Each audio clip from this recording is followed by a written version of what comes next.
Good morning, अस्सलाम वालेकुम। सबसे आगे मैं आपको कहेंगे खुश आमदीद। मेरे साथ हैं आदिल निज़ामी और मेरे साथ हैं सबीन फारूक।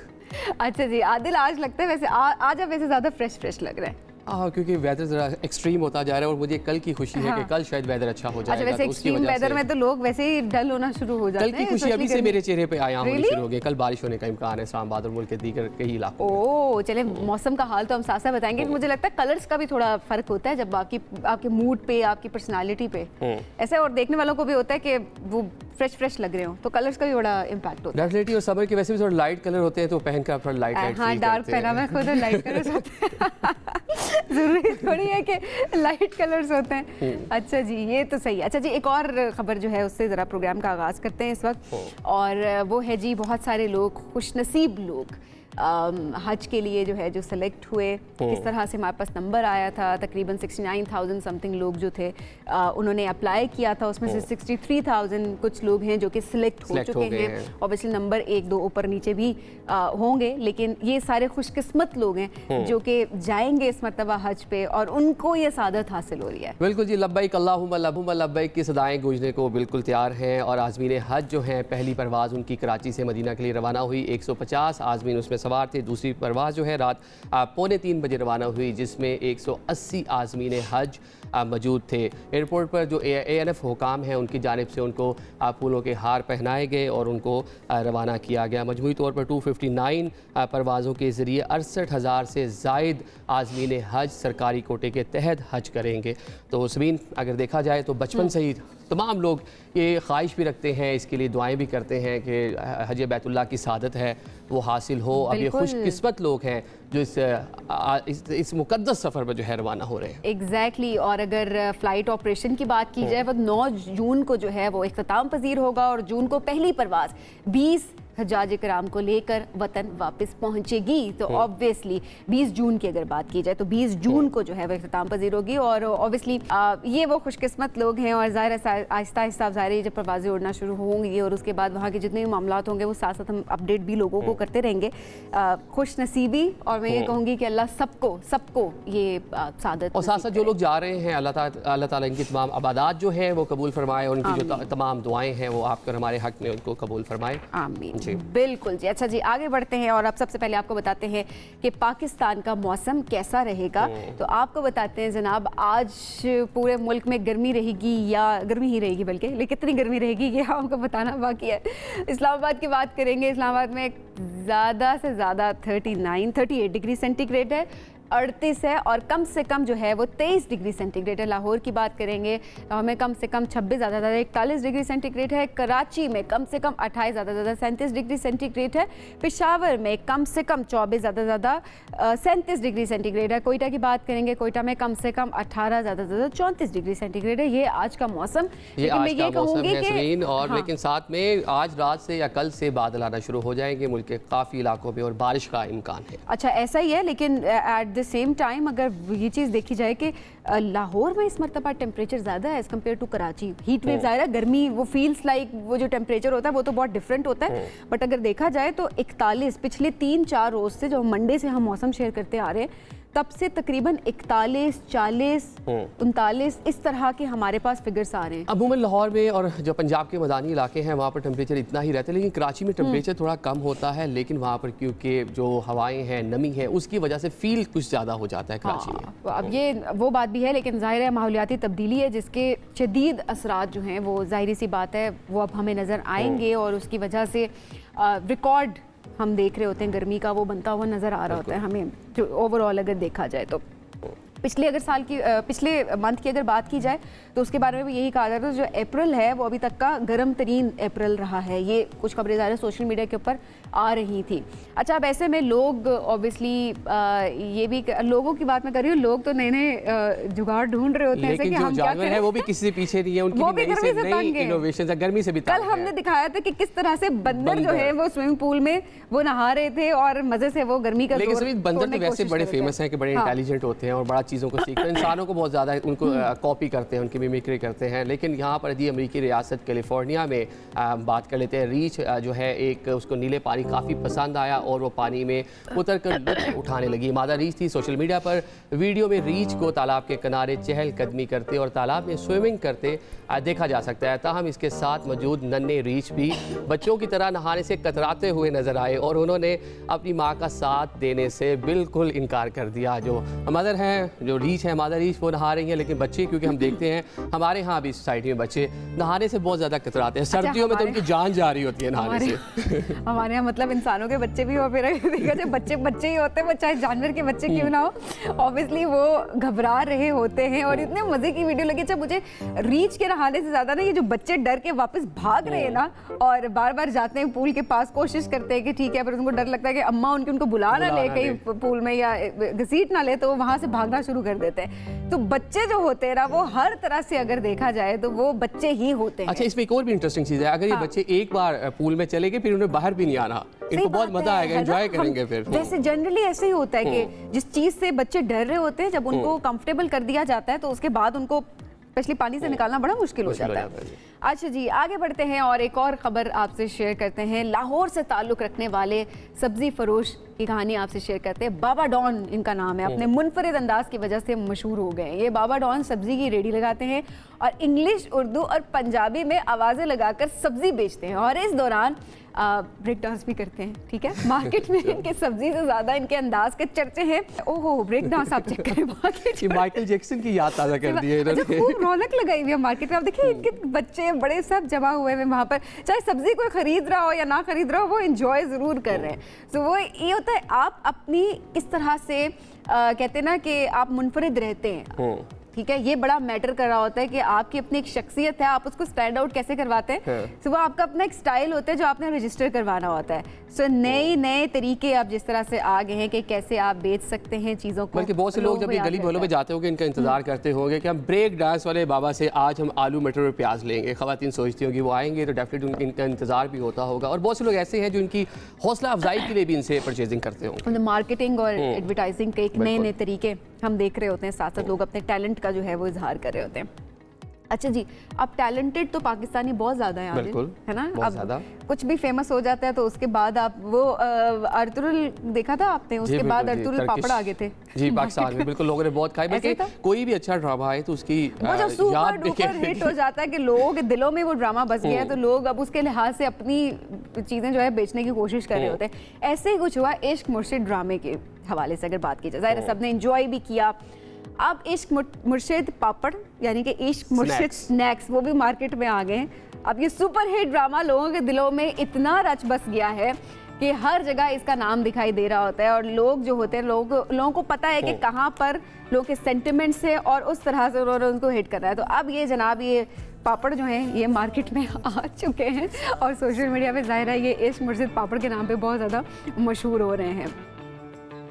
ये देखें जी, ये हम आपको और ड्रामा की स्टार कास्ट उसके कवर पेज पर, पापड़ के जो कवर पेज है उस पर देखी जा सकती है। एग्जैक्टली। अच्छा, ड्रामे की मकबूलियत का अंदाजा यहाँ से नजर आता है कि रिकॉर्ड्स इसने ज़ाहिर है इसके तोड़ दिए हैं और इसकी किस तरह से जानदार इसकी कहानी थी, खूबसूरत लोकेशंस थी इसके अंदर और इसके अलावा एक्टर्स की ज़बरदस्त एक्टिंग ना सिर्फ पाकिस्तान बल्कि इंडिया, बांग्लादेश और दीगर ममालिक जो हैं इसमें बेशुमार मदा बहुत सारे फैंस हैं और लोग बहुत ज़्यादा इसको पसंद करें। स्पेशली इसका OST जो कि अभी आप लोग सुन भी रहे हैं।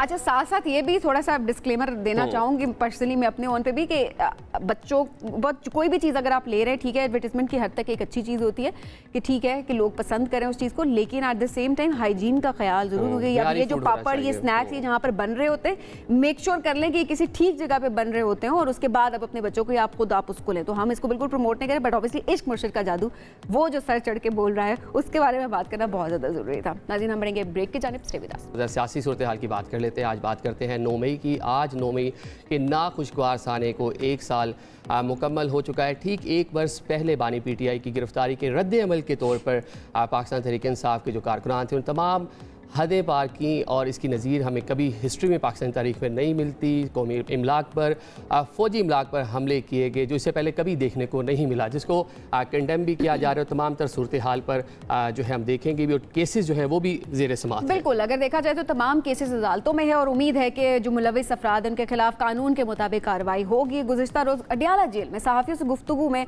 बानी PTI ने कहा है कि फ़ौज हमारी है और हमें फ़ौज से कोई मसला नहीं है। मेरा आधा ख़ानदान फ़ौज और आधा ब्यूरोक्रेसी में है और खुदा के वास्ते फ़ौज को सियासत में ना घसीटे। ये उनकी तरफ से गैर रस्मी गुफ्तगू उन्होंने मीडिया से जो की है। दूसरी जानिब गर्मी की शिद्दत में जिस तरह से इजाफा हो रहा है, उसी तरह से पाकिस्तान का जो सियासी दर्जा हरारत है वो भी बढ़ रहा है और ऐसे में हुकूमत और PTI के दरमियान मुज़ाकराती अमल बयानाती हद तक महदूद होकर रह गया है।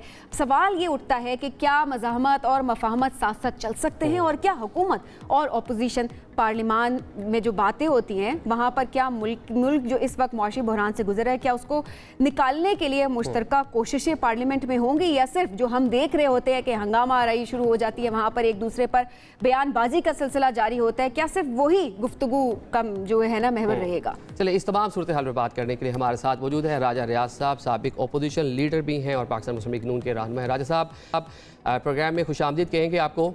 ये बताइएगा कि आपने देखा 9 मई के वाक़यात, गिरफ्तारियाँ हो चुकी हैं, केसेस अदालतों में ज़ेर समात हैं, लेकिन ताहाल सजाएं नहीं मिल रही। ये पहले सबसे तो मैं ये कहूँगा कि 9 मई एक स्याह दिन है और इंतहाई अफसोसनाक है और जिसकी जितनी भी मजम्मत की जाए मैं समझता हूँ वो कम है, क्योंकि जो 9 मई को हुआ इससे पहले ये पाकिस्तान में इस तरह का कोई वाक़या नहीं हुआ और अल्लाह करे आइंदा भी ना हो। और ये PTI के दहशतगर्दों ने जो हमारे शहीद थे उनके मुजस्समों को जूते मारे, उनको आग लगाई।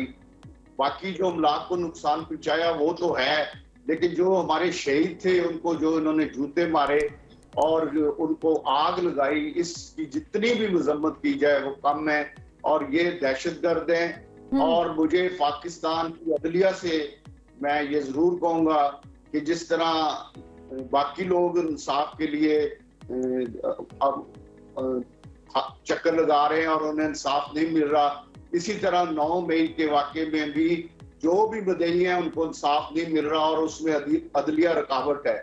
तो मैं अदलिया से ये दरख्वास्त करूंगा कि आप इस रुकावट को खत्म करें और जो लोग इसमें मुलव्वस हैं उन्हें सख्त से सख्त सजाएं अब तक हो जानी चाहिए थी। वो जेलों में हैं लेकिन उन्हें सजाएं नहीं हो रही। सर जाहिर है सवाल इसी चीज के ऊपर ही उठ रहा है कि सजाएं कम से कम जो तहकीकात है वो आगे बढ़ जानी चाहिए थी और जो भी मुलव्विस है ऑब्वियसली उसको सजा इसमें मिलनी चाहिए थी। अब ऐसे में गुज़िश्ता रोज अडियाला जेल से जो इमरान खान साहब का बयान सामने आया है, वो कहते जी फौज हमारी है, मेरा आधा खानदान जो है वो फौज में है और ब्यूरोक्रेसी में है, फौज को सियासत में ना घसीटे। अब इस बयान को आप किस तरह देखते हैं? ये जो इमरान खान है जी, ये इंतहाई झूठा आदमी है, झूठ लेता है, हर चीज करके ये मुकर जाता है। ये जो बानी PTI है इसने सबको तैयार किया, पूरा ऑर्गेनाइज करके इसने फौजी तनसीबात पर और हमारे शहीदों के मुजस्समे जलाए गए। ये सारा इसकी सोच है, इसी ने कराया और ये जितने दिन लाहौर में था ये लोगों को ट्रेन करता रहा, उन्हें तैयार करता रहा ज़हनी तौर पे कि आपने मेरी गिरफ्तारी के बाद ये हमले करने हैं। सबको बताया गया था। हमारे फैसलाबाद के तमाम जितने पार्टी के रहनुमा थे उन्हें पहले बता दिया गया था कि अगर इमरान खान गिरफ्तार हो तो आपने किसी दफ्तर पे हमला नहीं करना, सिर्फ ISI के दफ्तर पे हमला करना। चले मामला को आगे भी तो बढ़ाना है, बैठ के डायलॉग भी करना होंगे। ऑल तो PTI की जानिब से 3 रुकनी कमेटी बनाई गई है, लेकिन मेन स्टेक होल्डर हुकूमत भी है क्योंकि पावर में वो है, तो संजीदा मुज़ाकरात की जानिब आगे क्यों नहीं बढ़ा जा रहा? कि ये दहशतगर्द हैं और दहशतगर्दों से किसी किस्म के कोई मुज़ाकरात ना हुए हैं ना होंगे।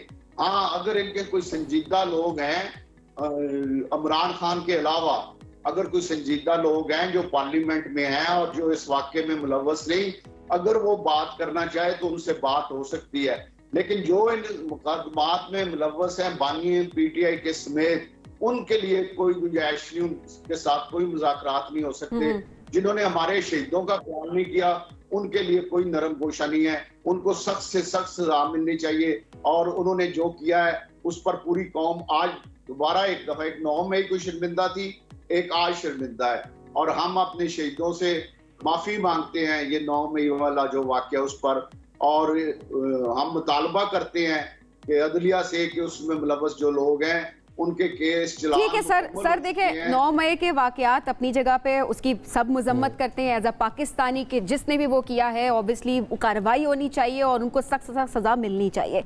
बट आगे अब जरा सियासत के पर्सपेक्टिव से अगर हम बात करें तो अब मामलात तो आगे बढ़ाने हैं, जिस तरह आदिल ने भी यही सवाल किया कि मुज़ाकरात के लिए तो आगे बढ़ना होगा, सिर्फ ये कह देना कि ये दहशतगर्द हैं और वो उनकी तरफ से पहले ज़ाहिर है पीटीआई की तरफ से ये बयानात आ रहे थे कि ये चोर हैं हम नहीं बैठेंगे इनके साथ, तो इस बयानबाजी से मुल्क को भी तो नुकसान हो रहा है ना। क्या सबको साथ नहीं बैठना, तमाम स्टेक होल्डर्स बैठे बातचीत करें, बातचीत के जरिए जो पाकिस्तान के मसाइल हैं उनके हल की बात हो। देखिए पाकिस्तान के मसाइल के हल के लिए वज़ीर आज़म साहब और काबीना और तमाम हुकूमत पर जोर लगा रही है और उनको मसाइल को हल करने की तरफ बढ़ रहे हैं। आप देखें महंगाई में कमी हो रही है। अगर ये चोर कहते हैं तो ये तो खुद सबसे बड़े चोर हैं। गोगी को किसने भगाया है?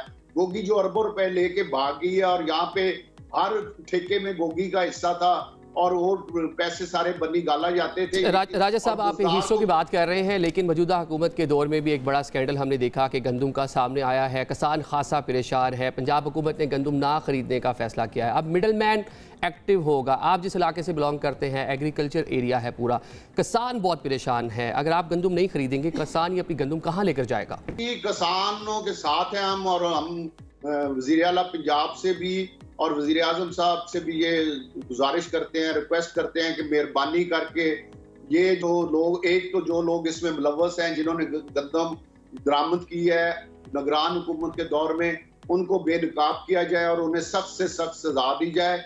और दूसरा, किसानों की गंदम हर सूरत खरीदी जाए, चाहे इसमें हुकूमत को मुश्किलात जरूर हैं, मैं उनको समझता हूँ, बड़ी एक रकम लगनी है, लेकिन पाकिस्तान का किसान इस वक्त जलील हो रहा है, ख्वार हो रहा है। उनको ख्वार होने से बचाने के लिए ये पाकिस्तानी है। पाकिस्तान ज़राअत जो रीढ़ की हड्डी है, तो इस रीढ़ की हड्डी को मजबूत करने के लिए पाकिस्तान और पंजाब की हुकूमतों को रिक्वेस्ट करते हैं कि हर सूरत गंदम खरीदें।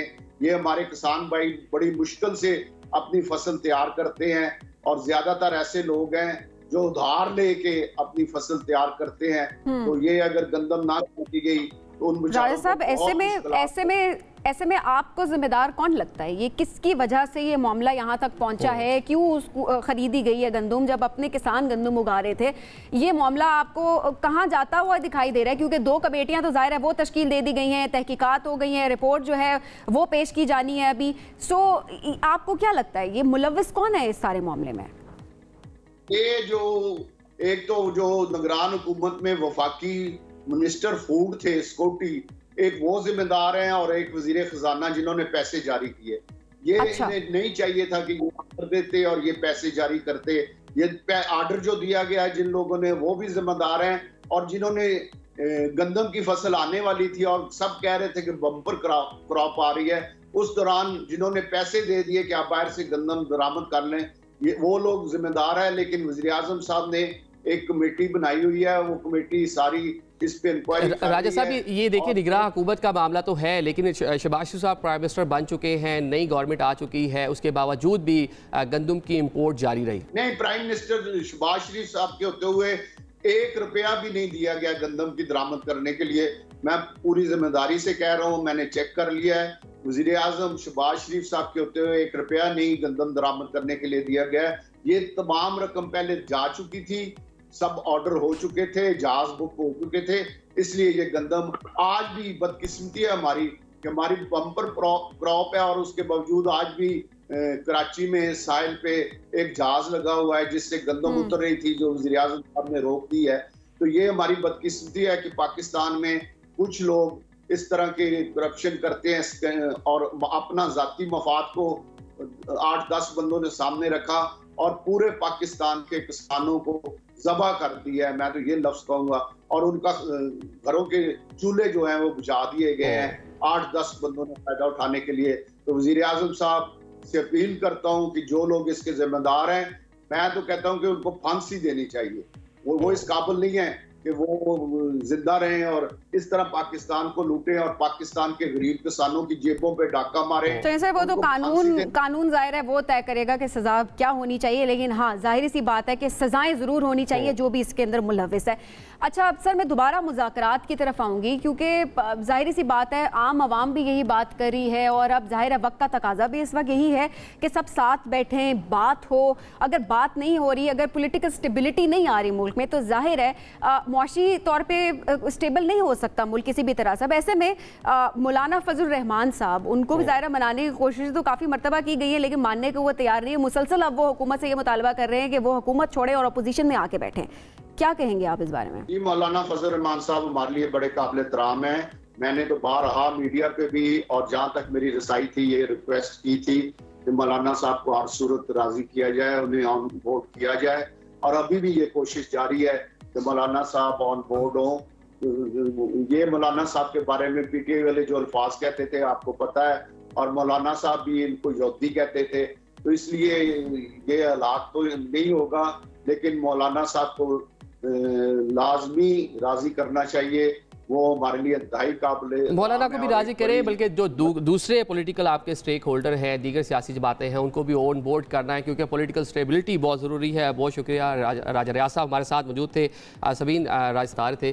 जब तक सियासी इस्तेकाम नहीं आएगा, स्टेबिलिटी, मुल्क आगे चलना मुश्किल इस्तेकाम नहीं आ सकता, जाहिर सी बात है। तो बात करना बहुत ज़्यादा ज़रूरी है। अच्छा जी आगे बढ़ते हैं। अब ऐसे में अगर देखा जाए तो हमेशा की तरह हम ये देख रहे होते हैं कि कराची में जब भी इम्तिहानात हो रहे होते हैं, मैट्रिक के इम्तिहानात, वहाँ पर कोई ना कोई स्कैंडल निकल के सामने आ रहा होता है। या तो पेपर आउट होने की बातें हो रही होती हैं, या उसके लिहाज से इम्तिहानात में उस तरह से तैयारियां मुकम्मल नहीं होती, इंतजामात नहीं होते, कि लोड शेडिंग बहुत ज़्यादा हो रही होती है। बच्चे जो है वो पसीना पोंछते रह जाते हैं, ना कि ये कि वो अपने पेपर पर ध्यान दे सकें। लेकिन साथ साथ एक और नाखुशगवार वाक़या जो पेश आया कि अब जो डाकू है वहाँ पर, अमन के ये हालात हैं कि वहाँ पर जो 2 मैट्रिक के स्टूडेंट्स थे वो पेपर देने के लिए जा रहे थे और रास्ते में उनको लूट लिया गया, उनका एडमिट कार्ड भी ले लिया गया, वॉलेट सब कुछ उनसे ले लिया गया, बट ऑब्वियसली उनको पेपर देने की इजाजत दे दी गई थी स्पेशल केस बना। लेकिन सभी हम कुछ दिन पहले देख रहे थे, जब पहला दिन था इम्तिहानात का और कंप्यूटर साइंस का पहला पर्चा था, बच्चे एहतजाज कर रहे थे इसी एडमिट कार्ड के लिए। अब जो है डाकू वो उसी तरह के एडमिट कार्ड बच्चों के लेके, मतलब मल्टीपल बिल्कुल ऐसा ही है, मुश्किलात बार बार जो है वो सामने आ रही होती है। इस हवाले से बात करते हैं। हमारे साथ इस वक्त मौजूद हैं कराची से हमारे रिपोर्टर ने हमें ज्वाइन किया, सिप्ते हसन। सिप्ते बहुत शुक्रिया ज्वाइन करने के लिए।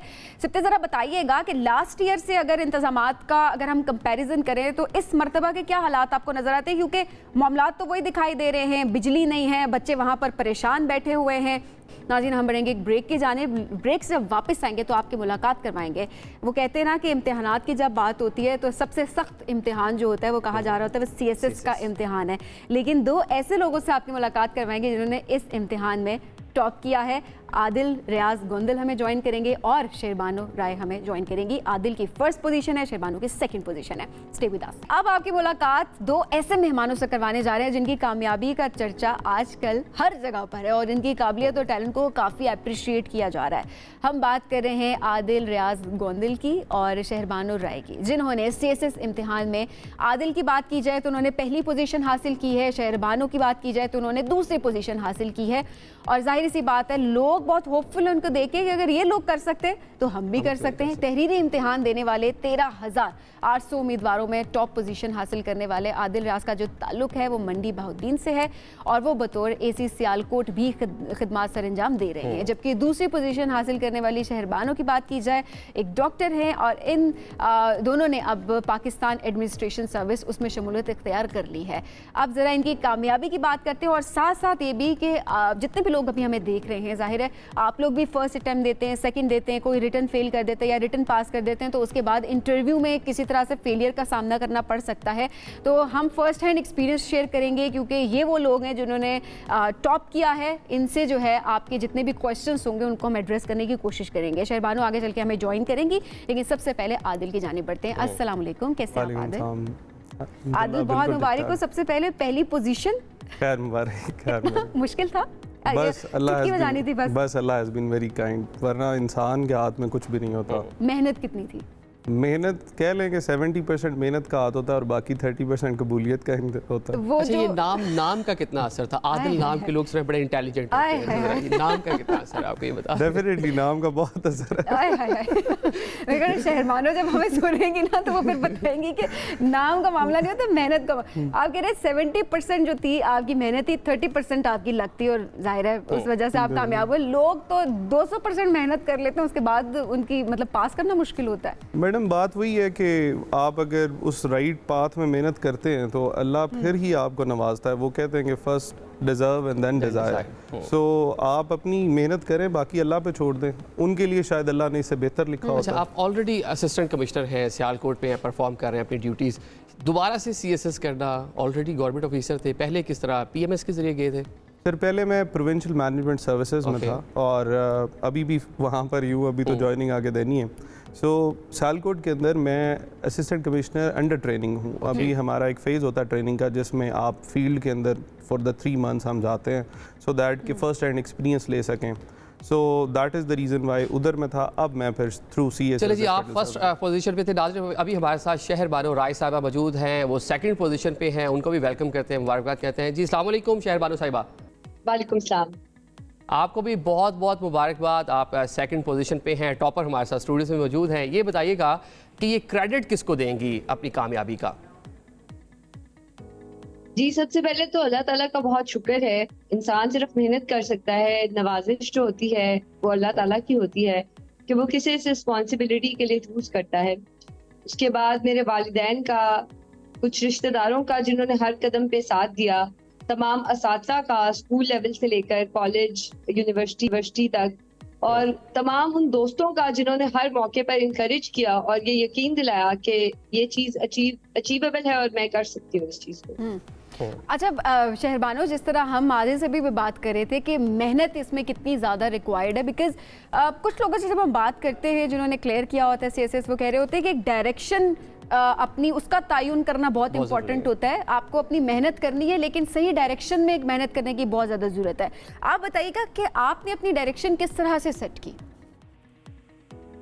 जी बिल्कुल, डायरेक्शन ज़रूरी होती है। जैसे CSS के अंदर ऑप्शनल सब्जेक्ट्स चूज करने होते हैं हमने, और डिफरेंट ऑप्शनल सब्जेक्ट्स लोग चूज करते हैं बेस्ड अपॉन की मार्किंग क्राइटेरिया क्या जा रहा है, इंटरेस्ट क्या है। तो मुझे लगता है कि ये डायरेक्शन बहुत इम्पोर्टेंट होती है क्योंकि और मेरी सजेशन ये होगी सब लोगों को कि ऑप्शनल सब्जेक्ट्स वो चूज करें जो कि आपके इंटरेस्ट के साथ अलाइन कर रहे हो, जो कि आप एक्चुअली चूज करना चाहते हैं। जैसे मैंने CSS के अंदर 2 ऑप्शनल चूज किए थे, governance and public policy and gender. हर किसी ने मुझे डिस्क्रिमिनेट किया, कहा, डिस्करेज किया कि ये ऑप्शनल चूज मत करें, बट अल्हम्दुलिल्लाह दे हैव पेड ऑफ। इसके अंदर मैं एक और बात ये कहना चाहती हूँ कि जो एकेडमी कल्चर है हमारे यहाँ, वो एक बहुत अननेसेसरी फियर क्रिएट करता है स्टूडेंट्स के अंदर। तो इस फियर से बाहर आने की जरूरत है, और CSS एक जर्नी है जो कि हर एक इंसान के लिए मुख्तलिफ है। तो आपको अपना एक कस्टमाइजेबल प्लान बनाने की जरूरत है जो आपकी स्ट्रेंथ्स और आपकी नीड्स को कैटर करे। ये बड़ी इंपॉर्टेंट आपने बात की है कि आप अपना इंटरेस्ट देखें। आप सिर्फ ये चीज़ मत देखें कि किस तरीके से किसी और ने ये कर लिया तो अब आप उसका देखिए वही सब्जेक्ट्स आपने भी चूज़ करने हैं। वो चीज़ जिसमें आपका इंटरेस्ट है, आप इंटरेस्ट लेकर उसकी इन्फॉर्मेशन ले सकते हैं और अपने एग्जाम में पेयर हो सकते हैं।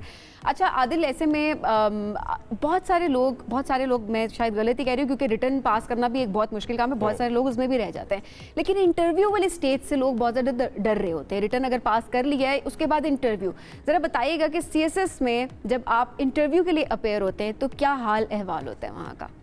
डेफिनेटली पहले तो यही होता है कि जब बताया जाता है कि जी ये CSS कॉम्पिटिटिव एग्ज़ाम है तो इसके अंदर 3 फेजेज़ हैं। पहले आपने स्क्रीनिंग क्लियर करना है, वो क्लियर कर लिया तो बस return is the main thing. So मेरे ख्याल से 95% लोगों को तो ये पता ही नहीं है कि रिटर्न के बाद बड़ी बला अभी पीछे भागी है। सो जब रिटर्न क्लियर कर लेते हैं तो समझ आती है कि अच्छा now interview is the something जो कि डिसाइड करेगा कि आपको कौन सा ग्रुप मिलने जा रहा है। सो बिकॉज अगर आप पंजाब से ताल्लुक़ रखते हैं, डोमिसाइल आपका पंजाब का है, या ये भी वेरी करता है कि कौन से आपका प्रोविंस का डोमिसाइल है, सो उस हिसाब से आपको स्ट्रैटेजी बनानी पड़ती है। जैसे मैम ने बात की, ऑप्शनल्स भी उस हिसाब से सेलेक्ट करने पड़ते हैं क्योंकि रिटर्न का स्कोर बड़ा इंपॉर्टेंट होता है। जब आते हैं इंटरव्यू फेज़ के अंदर तो फिर समझ आती है कि आपने 35 से 40 मिनट के अंदर अपनी तमाम की तमाम जो आपकी पिछली 25-26 साल की मेहनत है वो आपने रिफ्लेक्ट करनी होती है, तो आप जाकर सेलेक्ट होते हैं। So that is the important thing. अच्छा, अभी आप ग्रुप की बात कर रहे थे, आप ऑलरेडी जो है एडमिनिस्ट्रेशन का हिस्सा हैं, आपकी तरजीह क्या थी कि आपने पुलिस सर्विस में जाना है, फॉरेन सर्विसेज में जाना है, या कोई टॉपर्स को कोई इस तरह का कोई ऑफर की जाती है कि आपके लिए सब दरवाजे खुले हैं, जहाँ आप आना चाहे आ सकते हैं? जब आप इंटरव्यू देने जाते हैं तो आपसे प्रेफरेंस ली जाती है कि हर एक बंदे से प्रेफरेंस ली जाती है। सो अपनी फिर मेरिट वाइज अगर let's say I am on the first position तो पहले मुझे मेरी प्रायोरिटी आएगी कि मेरी प्रेफरेंस मुझे मिले, then second, then third. So जब ये for example Pakistan administrative services अगर टॉप वालों ने रखा हुआ, जब वो सीट्स ख़त्म होंगी then the next one will be shifted to the next priority. So मेरी प्रायोरिटी यही थी कि चूँकि मैं पहले से PMS सर्विस में था, सो अगर पाकिस्तान एडमिनिस्ट्रेटिव सर्विसेज आता है या पुलिस आता है तो I will shift to CSS, otherwise मैंने सोचा था कि मैं PMS में रहूँगा। ठीक है, ये शहरबानों से भी यही पूछ लेते हैं। शहरबानों, आप भी एडमिनिस्ट्रेटिव सर्विस ऑफ पाकिस्तान को ज्वाइन करना चाहती थी, आपकी तरजीह क्या थी? जी, मैंने भी अपनी प्रायोरिटी के अंदर पाकिस्तान एडमिनिस्ट्रेटिव सर्विसेज को ही रखा था, क्योंकि CSS करने की एक बड़ी वजह यही थी कि मैं पाकिस्तान के अंदर रहकर पाकिस्तान को सर्व करना चाहती थी। तो पाकिस्तान एडमिनिस्ट्रेटिव सर्विसेज से ज़्यादा प्रेस्टिजियस और मुझे नहीं लगता था कि मतलब मेरी कैपेबिलिटीज के लिहाज से मुझे लगता था कि it will serve me the best, और अल्लाह ताला का बहुत शुक्र है कि यही मिल गई है जो जिसके लिए मैं गोल सेट किया था मैंने। अच्छा शहरबानो, अब ऐसे में अगर देखा जाए, मैं चाहूँगी कि जितने स्टूडेंट्स हमें देख रहे हैं उनकी रहनुमाई आप दोनों साथ साथ करें, बिकॉज लोग जितनी बातें भी सुन लिए, कहीं सुनी सुनाई बातें होती हैं ऑब्वियसली, लेकिन उस तरह से प्रिपरेशन नहीं कर पा रहे होते। रिटर्न का जिस तरह आपने बताया कि आप किस तरह से अपनी डायरेक्शन सेट करते हैं, और उसके बाद अब इंटरव्यू फेज़ की अगर मैं बात करूँ तो अपने आप को कितना कंपोज रखना ज़रूरी होता है, किस सवाल का आपने किस तरह से जवाब देना होता है, शॉर्ट जवाब होता है, लॉन्ग जवाब होता है, ओवरऑल आपने अपना इंप्रेशन किस तरह से इंटरव्यू के सामने रखना होता है, थोड़ा सा इस हवाले से हमारे जितने भी देखने वाले स्टूडेंट्स हैं जो कि CSS अटेम्प्ट करना चाहते हैं उनको गाइडेंस मिल सके। जी बिल्कुल। इनका एग्जाम होता है, उसके अंदर आपकी बिल्कुल और कैपेबिलिटीज असेस हो रही होती है। मसलन आपका नॉलेज असेस हो रहा होता है, आपकी हैंड राइटिंग असेस हो रही होती है, आप कितना प्रेशर ले सकते हैं ये असेस हो रहा होता है। मगर इंटरव्यू के अंदर आपकी पूरी पर्सनालिटी, आपका बैकग्राउंड, आपका कंपोजर, आपका बोलने का अंदाज, आपका नॉलेज जो आपने जितना भी इनकम्पास किया उसको डिलीवर करने का अंदाज, ये सब चीजें इंटरव्यू के अंदर देखी जा रही होती है। और अगर रिटन के अंदर जैसे कि आजकल बहुत ट्रेंड हुआ है कि अगर आपने हेल्प बुक्स ले ली, किसी के नोट्स पकड़ लिए हैं और आपने रिटन पास किया है, तो इंटरव्यू के अंदर आकर आपकी वो पर्सनैलिटी सामने आ जाती है। तो इंटरव्यू के अंदर आप अपनी पर्सनैलिटी को हाइड भी नहीं कर सकते, आपके सारे फ्लॉज, आपकी सारी स्ट्रेंथ्स उस वक्त इंटरव्यू रूम के अंदर सामने आ जाती है, क्योंकि उस वक्त इतना प्रेशर और इतना मतलब ये चीज होती है कि इस पे डिपेंड करता है आपकी एलोकेशन, तो आपकी जो ट्रू पर्सनैलिटी होती है वो उस वक्त सामने आ जाती है।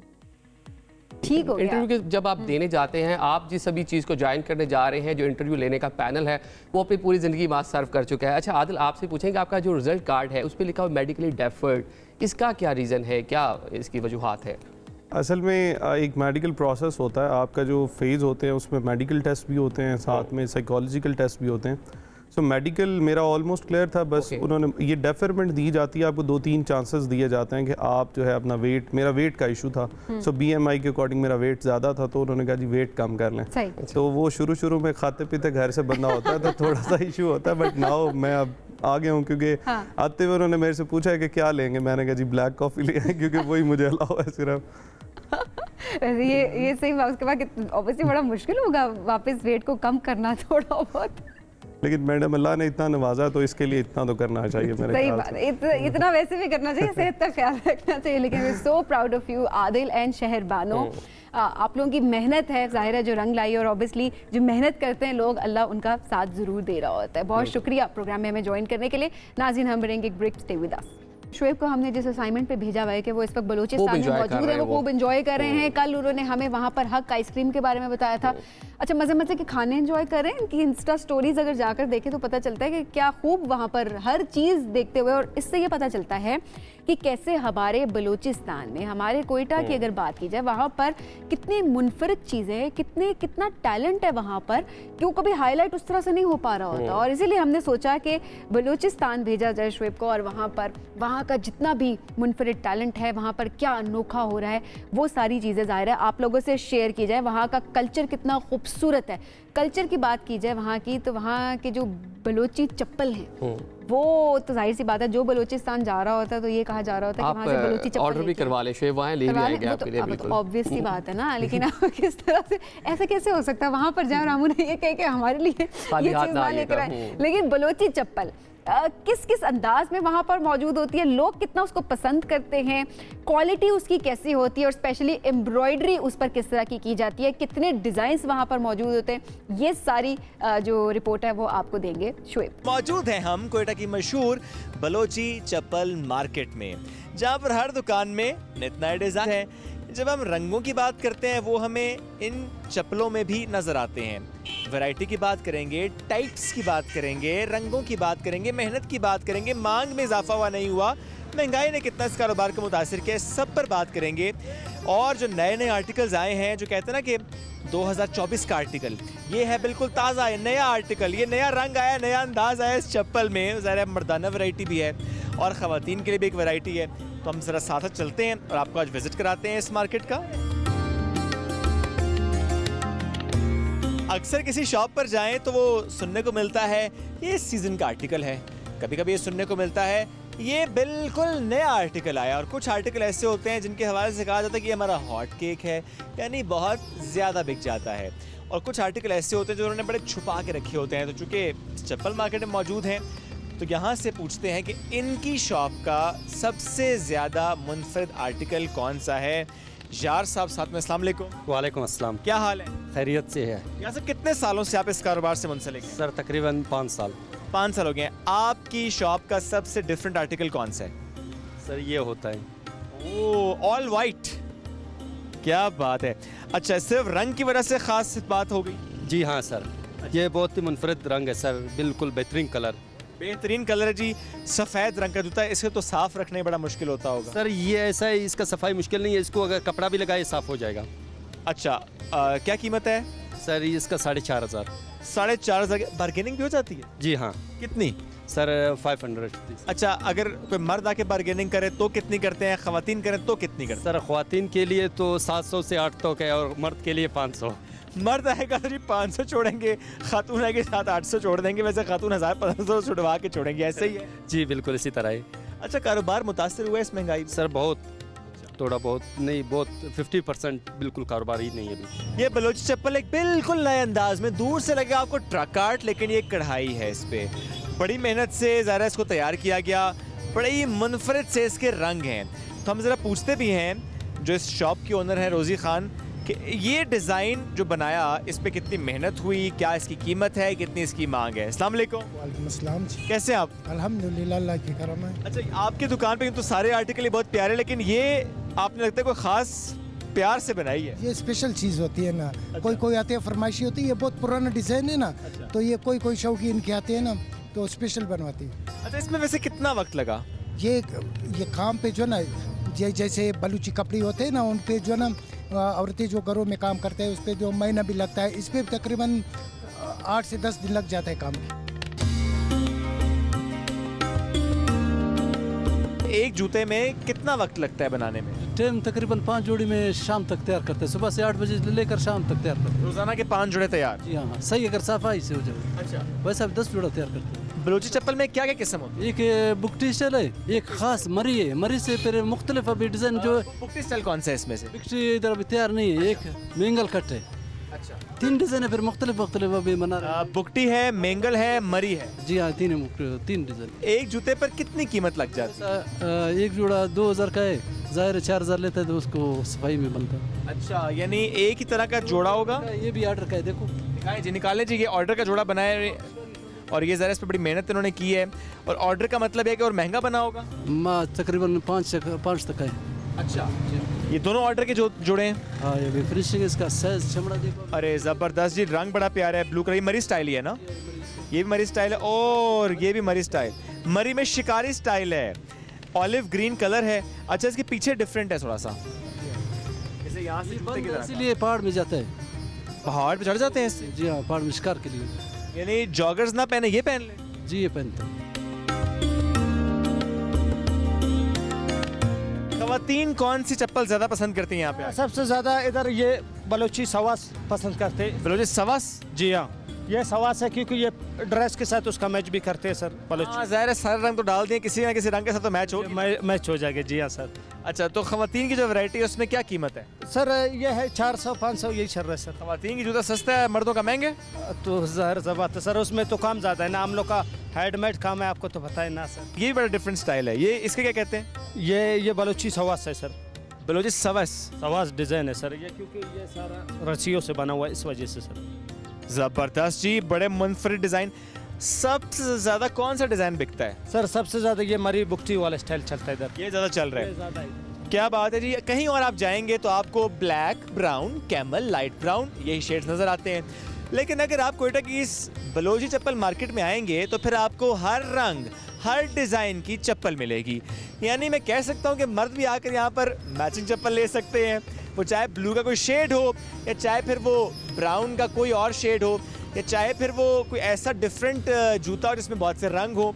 तो ये दिखाना आपको मकसूद था कि बलूचिस्तान के रंग, उसकी सकाफत कैसे उस हर चीज़ में ढलती नज़र हमें आती है, और यही मकसद था हमारा कि हम बलूचिस्तान में आके, कोयटा में आके आपको ज़रा दिखाएं यहाँ की सकाफत, यहाँ के रंग, यहाँ के लोग, यहाँ की मसनूआत, क्योंकि ज़ाहिर है ये पूरे मुल्क में जाती हैं। अब चलते हैं वापस स्टूडियो। बहुत शुक्रिया शुएब, कल देखते हैं क्या क्या मजीद आप दिखाते हैं। अभी आपने जो चप्पल दिखाई है, जो व्हाइट वाली चप्पल है, वो मेरे लिए प्लीज़ लाजमी लेकर आइएगा। स्वीर, अगर आप कुछ मंगाना चाहे तो आप भी बता सकते हैं कि उनको मैसेज कर दीजिएगा, वो डेफिनेटली मैं आपको मैसेज कर दूंगा। उनके बाद यहाँ पे आप चप्पल कटवा रहे हो नहीं, ऑल दो जब शुएब बाय करेंगे बताया कि खवातीन बार्गेन अच्छा कर लेती हैं। शुएब अच्छा बार्गेन नहीं करेंगे, कुछ महंगी लेंगे, लेकिन चले वहाँ से ले आएंगे, बहुत अच्छा हो जाएगा।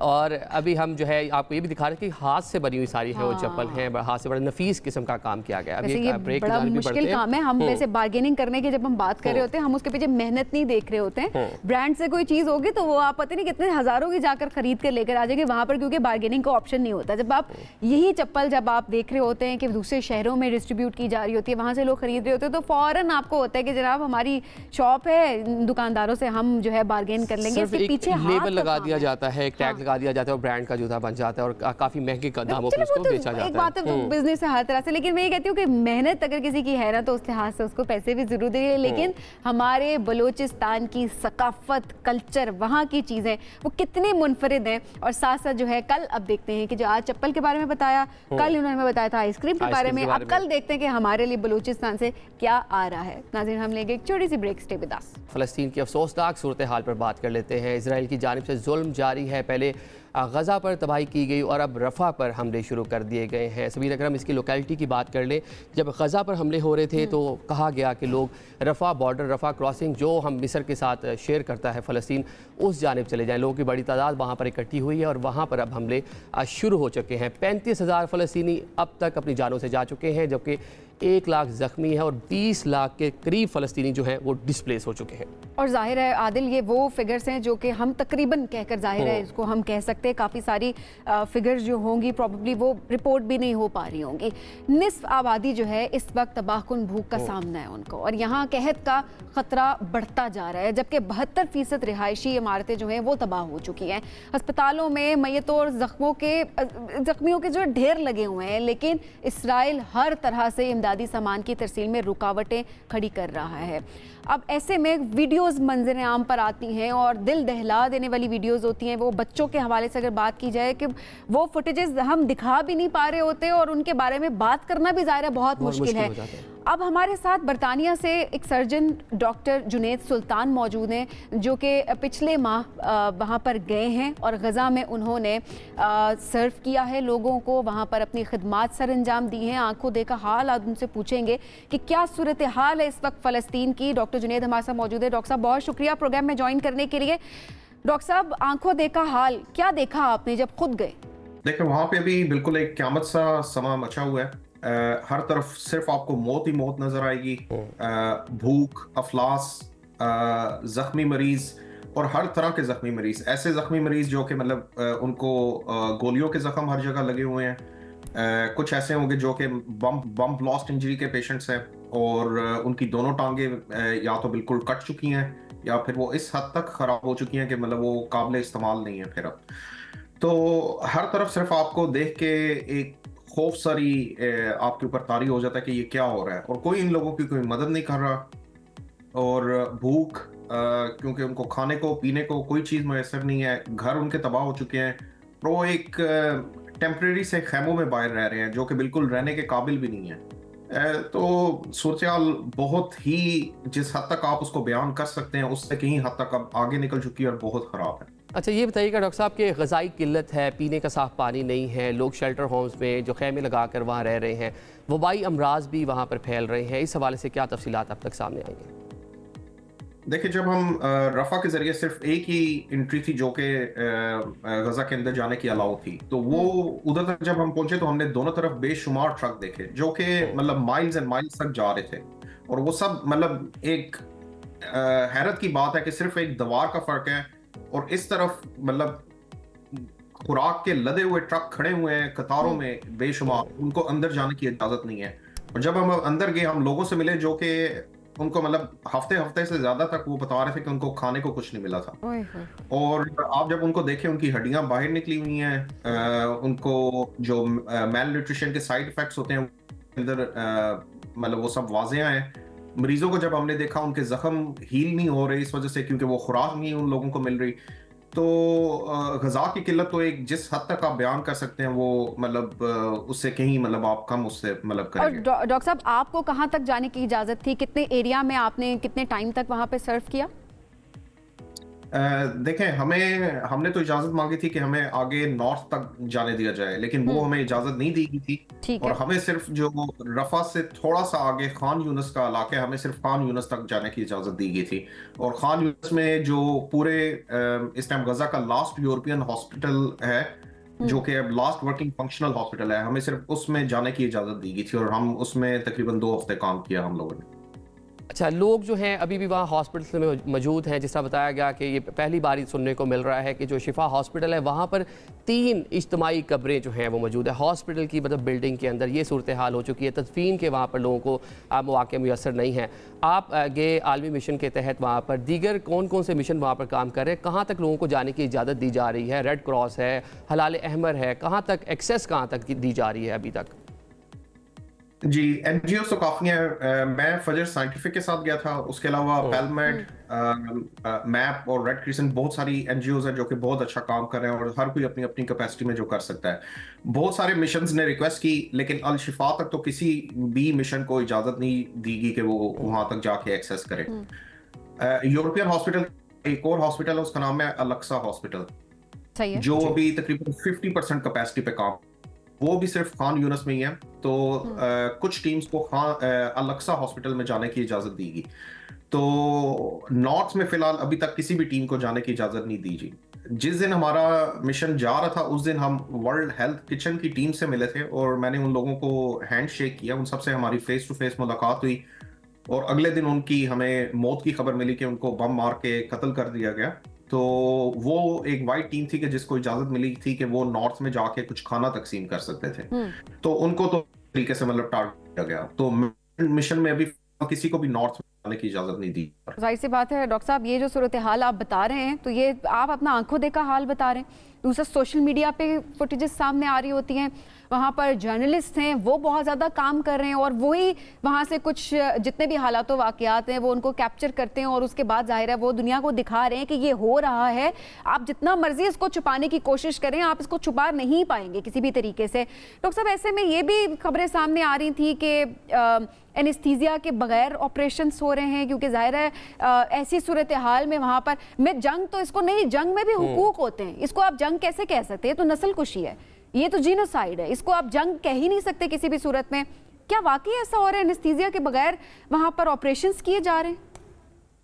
देखिए, मैं मीडिया में क्यों आके ये सारी चीजें शेयर कर रहा हूँ, क्योंकि मैं अपने हाथों से छोटे छोटे बच्चों की लाशें उठा के आया हूँ, ठीक है, और ये बहुत इट वाज वेरी पेनफुल। और जिस तरह मैंने उन बच्चों की लाशों को उठाया, और ऐसे बच्चे जो कि मतलब उनको गोलियां लगी हुई थी, मतलब बच्चों को गोलियां मारने की क्या जरूरत है, बच्चे जो कि बम के अंदर बिल्कुल उनकी बॉडीज डिस्ट्रॉय हो चुकी थी, म्यूटिलेट हो चुकी थी। ऐसे सीन मैं देख के आया हूँ जो कि मैं आपको बयान नहीं कर सकता, और वो सीन देख के वहां पे हम लोग सकते में हो जाते थे कि मतलब कि हम क्या वाकई ये देख रहे हैं, ये हमारे सामने है, मतलब ये इस टाइम। तो जो आप मीडिया पे, सोशल मीडिया पे देख रहे हैं, मतलब वो तो कुछ भी नहीं है जो हम असल में देख के आए हैं। अगर आप वो देख लें तो आपके पैरों के नीचे से मतलब जमीन निकल जाए, जो हम वहां पे देख के और जो हम विटनेस करके आए हैं। और खुदा गवाह है कि आई डोंट नो कि हमने कैसे वो सारी वो जुल्म हमने देखा और हमने उसको बर्दाश्त किया। लेकिन मैं क्यों आके वो आप सब लोगों को बता रहा हूँ कि खुदा के लिए इन लोगों की मदद करें। ये लोग बहुत सख्त मजबूर हैं और वो सिर्फ अल्लाह के आगे वो मतलब मदद मांग रहे हैं।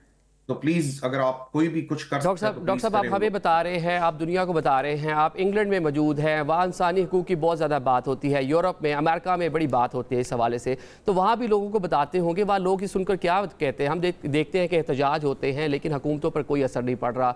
वहाँ बात होती है मुज़ाकरात की, वहाँ होती है कि आप सीज़ फायर कर लें, कोई सीज़ फायर करने को तैयार नहीं है। तो ये आलमी तंजीमें, जहाँ तक आपने भी आवाज़ डेफिनेटली पहुँचाई होगी लंदन में बैठ कर, तो उनका क्या कहना है इस पूरी सूरत हाल पर? देखिए, इस टाइम आपको एक मतलब डिवाइड साफ नजर आ रही होगी, ठीक है। जितनी भी ह्यूमैनिटेरियन ऑर्गेनाइजेशन है वो जिस हद तक इस चीज को हाईलाइट कर सकती हैं वो कर रही हैं। इसीलिए आपने देखा होगा कि हर तरह का जो ह्यूमैनिटेरियन अदारा है वो जिस हद जा सकता है वो लोग बात कर रहे हैं।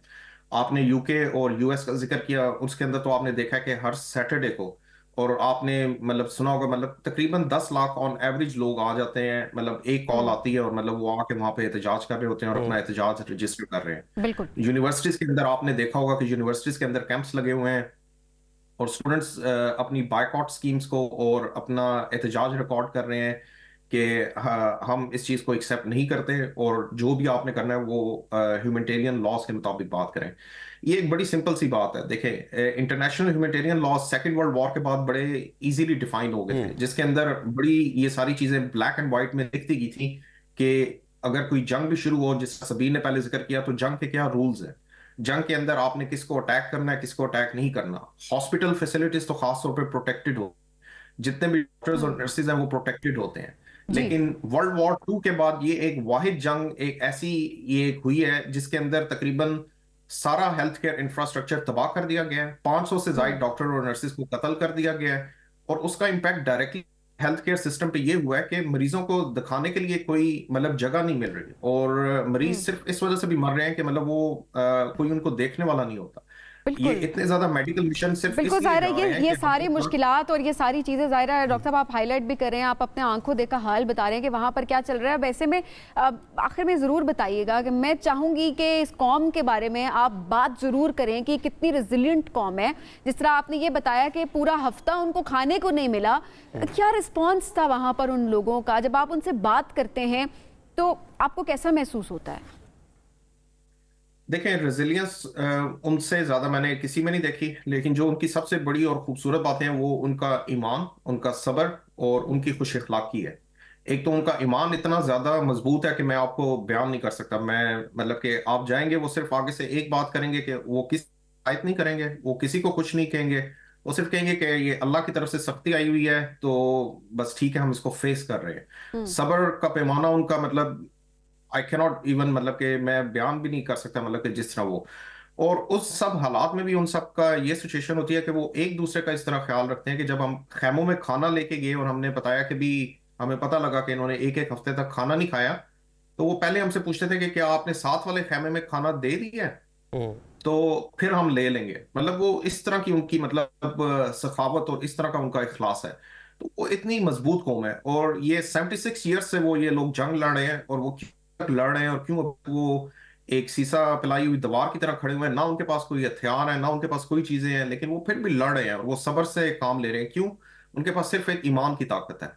तो ये उन लोगों की एक बहुत बड़ी खूबी है। ये जाहिर है कि रेजिलिएंट कौम है और ये पूरी दुनिया देख रही है, ये मतलब पूरी दुनिया देख रही है, आलमी बरादरी भी देख रही है, सब देख रहे हैं कि किस तरह से रेजिलिएंट है, डटे हुए हैं, ईमान की ताकत पे कायम है और तवक्कुल उनका सिर्फ और सिर्फ अल्लाह के ऊपर है। अल्लाह बहुत जल्द उनके लिए आसानियाँ क्रिएट करे और जो जितनी मदद कर सकता है वो मदद ज़रूर करे और अपनी आवाज़ हम उठाते रहें, खामोश किसी ने नहीं होना। जितने भी इमेजेस आपके पास आते हैं उनको सर्कुलेट करें ताकि उनकी आवाज़ दबाई ना जा सके। वहाँ पर जितने जर्नलिस्ट काम कर रहे हैं, जितने लोग काम कर रहे हैं, अपनी जानों का रिस्क लेकर वो दुनिया को दिखा रहे हैं वो सारे फुटेजेस, आप भी वो ज़्यादा से ज़्यादा शेयर करें ताकि आवाज़ उठती रहे और ये जुल्म और बर्बरियत की इंतहा जो है ये इसमें कमी आ सके किसी भी तरह से। डॉक्टर जुनैद बहुत शुक्रिया प्रोग्राम में हमें ज्वाइन करने के लिए। हम बढ़ेंगे एक ब्रेक की जानिब, स्टे विद अस। अब जरा बात करेंगे खेल के हवाले से। खेल की दुनिया से बहुत अच्छी अच्छी खबरें सामने आ रही हैं। पाकिस्तान हॉकी टीम 13 साल बाद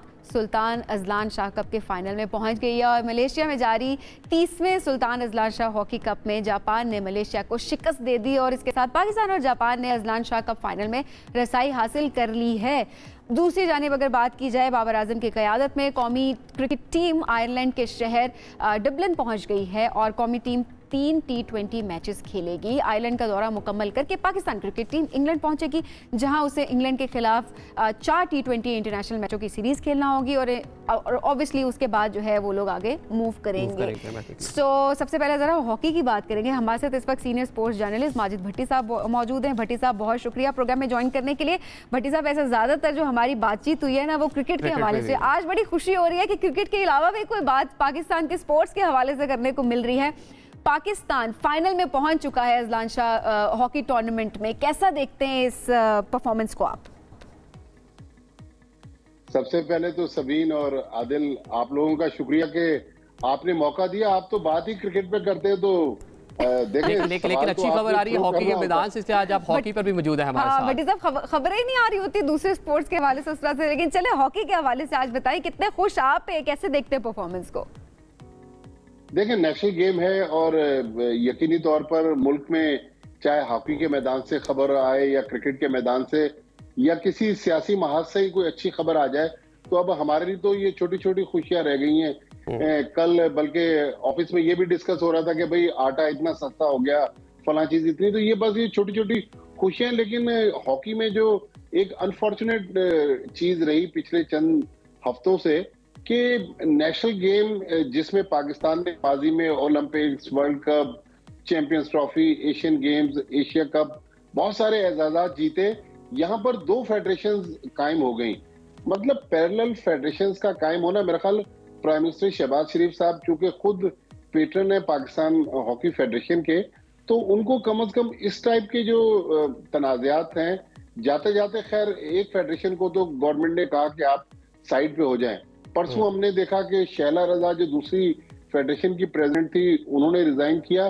तो देखिए, हमारे पास टैलेंट तो है लेकिन हॉकी में हमारे पास अनफॉर्चुनेट चीज ये है कि अब हमें ग्रास रूट पे हॉकी कहीं नजर नहीं आती। स्कूलों में, कॉलेजेस में, यूनिवर्सिटीज में, इवन हम शाम को अगर किसी खेल के मैदान के पास से गुजरे तो वहाँ बच्चे हमें क्रिकेट या फुटबॉल खेलते हुए नजर आते हैं, हॉकी खेलते हुए नजर नहीं आते। बल्कि ये मेरी तहकीक है, अगर आप चाहें तो इसकी तस्दीक भी कर सकते हैं कि आप इस्लामाबाद में हैं, मैं कराची में हूँ, आप किसी भी खेलों की शॉप पे चली जाएं, हॉकी स्टिक मांगने की कोशिश करें, मेरा नहीं ख्याल हर दुकान से आपको हॉकी की स्टिक जो है वो दस्तयाब होगी। क्योंकि लोग, वो डिमांड एंड सप्लाई वाला मसला है ना कि लोग हॉकी खेलने के लिए तैयार नहीं है। तो ग्रास रूट क्रिकेट में मुझे याद है, आप लोगों की तो खैर कम उम्र है, कि जब हम बच्चे थे 77, 78, 79 में जब इंडिया की टीम पाकिस्तान में 2 टेस्ट मैच खेलने आई हॉकी के, तो बच्चों के पास हॉकी स्टिक नहीं होती थी, वो लकड़ी के डंडों से, या उस जमाने में वॉशिंग मशीनों का दौर नहीं था, माएँ जो थी वो डंडों के साथ कपड़े धोती थी। तो जो जिसके हाथ में चीज आती थी उससे हॉकी आप ये बता रहे हैं जो स्टिक्स हैं और जो उसकी उसको अवेलेबल होना जो है वो एक बड़ा मसला है, हर किसी को मुयसर नहीं है। वरना आप एक बैट बॉल लें और जहाँ मर्जी दिल करे खेलना शुरू कर दें, एक फुटबॉल लें, 22 लोग आराम से उसके साथ खेल सकते हैं। तो हॉकी के लिए जो इंतजामात हैं वो थोड़ा करना पड़ेंगे खेलने के लिए। नहीं, इसलिए आदिल साहब के बच्चे हॉकी की तरफ रागिब नहीं है ना। अगर बच्चे हॉकी स्टिक खेलने के लिए दुकानों पर या स्पोर्ट्स शॉप पर जाएंगे तो यकीनी तौर पर वो दुकानदार भी वो चीज रखेंगे ना।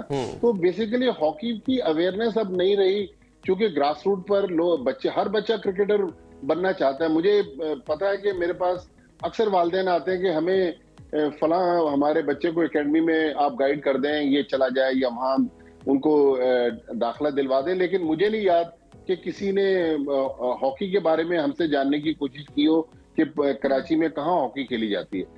ठीक है। अच्छा, अब जो मैच है पाकिस्तान और जापान का जो कहा जा रहा है फाइनल होगा, दोनों टीमें जो है वो फाइनल में पहुंच चुकी हैं, क्या देख रहे हैं टीम को किन शोबों में ज़्यादा मेहनत करने की ज़रूरत है, क्योंकि जो दोनों टीमों का मैच वो गालिबन वो बराबर रहा, उसमें कोई टीम जीत नहीं पाई। देखिए आदिल साहब, जो पाकिस्तान हॉकी में, मैं खुद वैसे हॉकी बहुत ज्यादा फॉलो नहीं करता, अगर आप थोड़ा सा मुझे पहले आपकी टीम बता देती तो मैं मजीद तैयारी के साथ आता, लेकिन मैं जितना हॉकी को फॉलो करता हूँ, पाकिस्तान हॉकी में जो असल मसला है वो फिटनेस का है।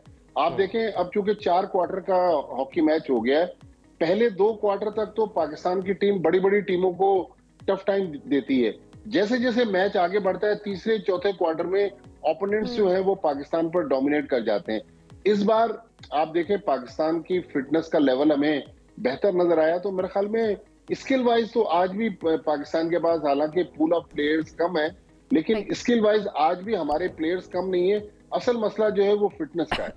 अच्छा भट्टी साहब, ऑब्वियसली फिटनेस का मसला तो खेल की जब बात की जाए वो तो हर जगह ही नजर आ रहा होता है। अब ऑब्वियसली क्रिकेट की दुनिया की अगर बात करें तो आप और हम बैठ के शुरू से ही हम फिटनेस की बात कर रहे होते हैं कि फिटनेस खिलाड़ियों की नहीं होती किसी भी तरह से। अब ऐसे में क्या देखते हैं, आयरलैंड और इंग्लैंड के खिलाफ जो स्क्वाड गया है, वो स्क्वाड की सिलेक्शन को आप किस तरह देखते हैं? देखें, सिवाय एक आध प्लेयर के सिलेक्शन के और खास तौर पर जो बहुत ज्यादा मीडिया में पिछले 1 वीक से जब से टीम अनाउंस हुई डिबेट हुई, वो हसन अली का सिलेक्शन था। हसन अली नो डाउट पाकिस्तान के टैलेंटेड प्लेयर हैं, उनकी सलाहियतों से किसी को इनकार नहीं है, लेकिन मसला ये कि कुछ अरसे तक तो अभी जो न्यूजीलैंड की सीरीज हुई, हम जमान खान को पाकिस्तान टीम में ट्राई कर रहे थे, फिर पिछले 3-4 साल से मोहम्मद वसीम जूनियर पाकिस्तान के फास्ट बॉलिंग अटैक का हिस्सा थे, शाहनवाज धानी एक और टैलेंटेड सिंध के फास्ट बॉलर, लेकिन ये अचानक जो प्लेयर सिस्टम से गायब हो जाते हैं और ये जो पैराशूट के जरिए लड़के पाकिस्तान की टीम में एंट्री देते हैं, हाँ। ये मेरे ख्याल में थोड़ी कंसर्न की बात है कि दुनिया में अगर आप हमारे पड़ोस में देख लें, श्रीलंका में देख लें, बांग्लादेश, इंडिया में एक सिस्टम है। हमारे यहाँ सिस्टम नहीं, हमारे यहाँ हर प्लेयर के लिए एक अलग उन्होंने पैरामीटर्स रखे हुए हैं। हसन अली, उन्होंने कहा जी हसन अली ने माजी में आईसीसी इवेंट्स में अच्छी परफॉर्मेंस दी है और पौने 2 साल बाद सितंबर 2022 में उन्होंने पाकिस्तान की तरफ से आखिरी T20 इंटरनेशनल खेला और सडनली हमने उनको पाकिस्तान टीम में डाल लिया। तो मेरे ख्याल में ये चीजें जो हैं इस पे देखना चाहिए। लेकिन जो आपका सबीन सवाल था, फिटनेस बिल्कुल पाकिस्तान टीम का मसला है। जब ये टीम परसों रवाना हुई लाहौर से, मोहम्मद रिजवान, इरफान खान, नियाजी और हारिस रऊफ, इनकी फिटनेस के बारे में अभी हमें नहीं पता कि इनकी फिटनेस का लेवल क्या है, क्योंकि वर्ल्ड कप के लिए जो दुनिया के बहुत सारे मुल्कों ने टीमें अनाउंस कर दी, पाकिस्तान अभी तक अपनी टीम अनाउंस नहीं कर सका। उसकी बेसिक वजह ये है कि पाकिस्तान के 4 प्लेयर्स जो थे वो अभी फुली फिट नहीं है, लेकिन जो टीम मैनेजमेंट क्लेम कर रही है और जो कहा जा रहा है कि इनकी फिटनेस में काफी बेहतरी आई है और उम्मीद यही है कि 3 मैचेस, कल पहला मैच आयरलैंड के खिलाफ डबलिन में होना है और 3 मैचेस आयरलैंड में है, 4 मैचेस जिस तरह अभी आप बता रही थी इंग्लैंड में है। उसके बाद मेरा ख्याल में इब्तदाई 4 मैचेस के बाद 3 आयरलैंड और पहला जो 22 तारीख को मैच लीड्स में इंग्लैंड के खिलाफ होगा, उसके बाद पाकिस्तान वर्ल्ड कप के लिए अपना स्क्वाड जो है वो फाइनल करेगा। लेकिन एक और कंसर्न की चीज जो कल रात सामने आई वो ये कि पाकिस्तान के प्रीमियर फास्ट बॉलर हैं मोहम्मद आमिर, जिनके पास ब्रिटिश की रेजिडेंसी है। आमिर को आज तक वीजा ही नहीं दिया आयरलैंड ने।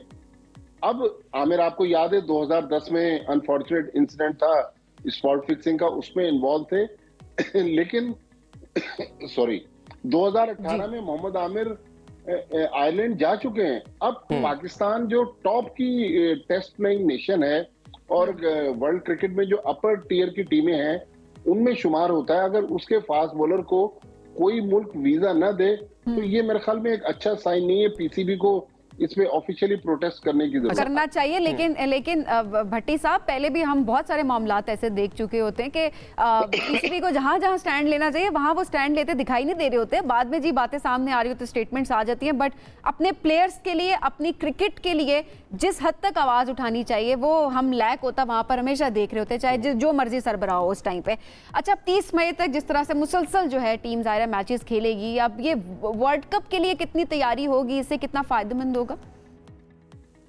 देखिए सबीन, अब ये टोटल 7 मैचेस रह गए हैं, उसके बाद फिर हमने अमेरिका में वर्ल्ड कप के 4 मैचेस खेलने हैं फर्स्ट राउंड के, फिर वेस्ट इंडीज जाना है और बाकी टूर्नामेंट वेस्ट इंडीज में होगा। तो यकीनी तौर पर इनकी अहमियत तो है। अब आयरलैंड और पाकिस्तान का अगर आप ऑन पेपर देखें, कोई कंपैरिजन नहीं है। जिस तरह अभी मैं आपको बता रहा था कि पाकिस्तान की टीम तो वर्ल्ड कप के लिए वन ऑफ द फेवरेट्स है, आयरलैंड की टीम कहीं मैटर नहीं करती। लेकिन अभी रिसेंटली जिस तरह हमने होम ग्राउंड पर 2 मैचेस न्यूजीलैंड की उस टीम से हारे जो अपने 12 मेन प्लेयर्स के बगैर पाकिस्तान आई थी, तो मेरे ख्याल में खतरे की घंटी तो होम ग्राउंड पर पाकिस्तान के लिए बज गई। अब आपको पता है कि मैं तो कराची में हूँ, इस वक्त 37-38 टेम्परेचर है, अभी सुबह का टाइम है। लाहौर में भी जो मैं देख रहा हूँ टीवी, तो वहां भी मौसम गर्म है। अब अचानक पाकिस्तान की टीम जिस मौसम में गई है, ठंडे मौसम में गई है। आज पाकिस्तान का जुमेरात को पहला प्रैक्टिस सेशन है, कल पहला T20 मैच है। तो मौसम से हम आहंग होने के लिए और उन कंडीशन में ठंडे मौसम में, जाहिर है आपको पता है कि हम लोग जब गर्म मौसम से ठंडे मौसम में जाते हैं तो अक्लेमेटाइज करना इतना आसान नहीं होता। तो ये थोड़ा सा कंसर्न की बात है, लेकिन एक तैयारी के लिए पाकिस्तान टीम के पास अच्छा मौका है। मेरे ख्याल में अगर कोई खुदा न खास्ता पाकिस्तान टीम, आपको पता है कि अपनी परफॉर्मेंसेस से माजी में भी सबको हैरान करती रही है। 2007 में मैं आपके देखने वालों की मेमोरी रिकॉल करूं कि किंगस्टन जमैका में जो मैच हुआ था पाकिस्तान आयरलैंड का, जिसमें 3 विकेट से आयरलैंड जीत गया था और अगले दिन पाकिस्तान टीम के कोच बॉब वुल्मर का इंतकाल हो गया था। तो आयरलैंड की टीम अपसेट कर सकती है, लेकिन मेरे ख्याल में पाकिस्तान और आयरलैंड का मुकाबला नहीं है। पाकिस्तान काफी सुपीरियर टीम है। बिल्कुल, और जाहिर है हमारी टीम जितनी अनप्रेडिक्टेबल होती है वो हम देख भी रहे होते हैं, बाजों का आप कह भी रहे होते हैं पता नहीं क्या होगा, लेकिन ऑब्वियसली वहां पर भी अच्छा हम परफॉर्म कर पाते हैं। भट्टी साहब बहुत शुक्रिया प्रोग्राम में